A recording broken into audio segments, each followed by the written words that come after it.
Hello everyone, welcome back to the online help guide.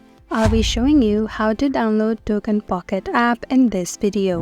Let's get started. Start by opening Play Store on your device. Tap on the search icon at the bottom right. Then search for TokenPocket. Search for this application. Then tap on the install icon to begin the installation process.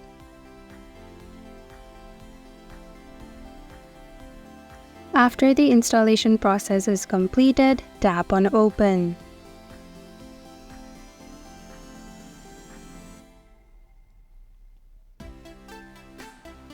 Now you can log in or sign up for a new account by following the instructed steps. And that is how to download TokenPocket app.